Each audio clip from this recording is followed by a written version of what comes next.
اہل کتاب ایک دوسرے سے کہتے ہیں کہ جو کتاب مومنوں پر نازل ہوئی ہے اس پر دن کے شروع میں تو ایمان لے آیا کرو اور اس کے آخر میں انکار کر دیا کرو تاکہ وہ اسلام سے برگشتہ ہو جائیں اور اپنے دین کے پیروں کے سوا کسی اور کے قائل نہ ہونا۔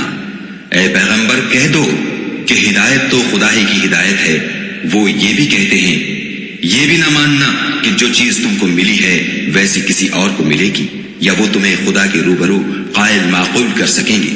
یہ بھی کہہ دو کہ بزرگی خدا ہی کے ہاتھ میں ہے، وہ جسے چاہتا ہے دیتا ہے، اور خدا کشائش والا اور علم والا ہے۔ وہ اپنی رحمت سے جس کو چاہتا ہے خاص کر لیتا ہے، اور خدا بڑے فضل کا مالک ہے۔ اور اہل کتاب میں سے کوئی تو ایسا ہے کہ اگر تم اس کے پاس روپوں کا ڈھیر امانت رکھ دو تو تم کو فوراً واپس دے دے، اور کوئی اس طرح کا ہے کہ اگر اس کے پاس 1 دینار بھی امانت رکھو تو جب تک اس کے سر پر ہر وقت کھڑے نہ رہو تمہیں دے ہی نہیں۔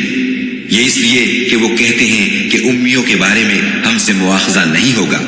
یہ خدا پر محض جھوٹ بولتے ہیں اور اس بات کو جانتے بھی ہیں۔ ہاں، جو شخص اپنے اقرار کو پورا کرے اور خدا سے ڈرے تو خدا ڈرنے والوں کو دوست رکھتا ہے۔ جو لوگ خدا کے اقراروں اور اپنے قسموں کو بیچ ڈالتے ہیں اور ان کے عوض تھوڑی سی قیمت حاصل کرتے ہیں ان کا آخرت میں کچھ حصہ نہیں۔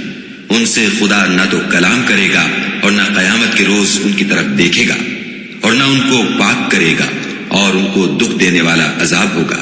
اور ان اہل کتاب میں بعض ایسے ہیں کہ کتاب تورات کو زبان مروڑ مروڑ کر پڑھتے ہیں تاکہ تم سمجھو کہ جو کچھ وہ پڑھتے ہیں کتاب میں سے ہے، حالانکہ وہ کتاب میں سے نہیں ہوتا، اور کہتے ہیں کہ وہ خدا کی طرف سے نازل ہوا ہے، حالانکہ وہ خدا کی طرف سے نہیں ہوتا، اور خدا پر جھوٹ بولتے ہیں اور یہ بات جانتے بھی ہیں۔ کسی آدمی کو شایع نہیں کہ خدا تو اسے کتاب اور حکومت اور نبوت عطا فرمائے اور وہ لوگوں سے کہے کہ خدا کو چھوڑ کر میرے بندے ہو جاؤ، بلکہ اس کو یہ کہنا سزاوار ہے کہ اے اہل کتاب تم علماء ربانی ہو جاؤ، کیونکہ تم کتاب خدا پڑھتے پڑھاتے رہتے ہو۔